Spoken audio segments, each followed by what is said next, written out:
Hi అండి, అందరికీ నమస్తే. మొత్తానికి మా ఇంట్లో పండగ ఎలా జరిగిందో చూడండి.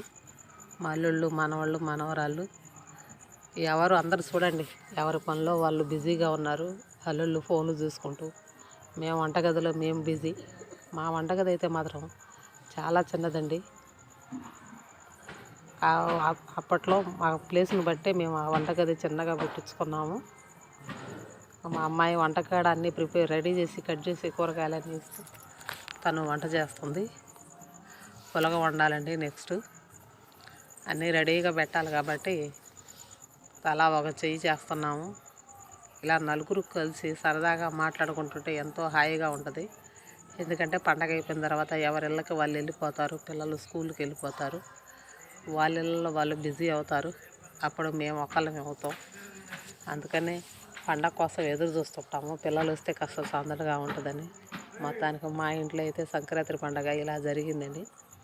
మీ అందరికీ నచ్చితే లైక్ చేయండి, షేర్ చేయండి, కామెంట్ చేయండి. నెక్స్ట్ ఇయర్ మళ్ళీ మనం అందరం సంతోషంగా ఉండాలని కోరుకుంటున్నాను.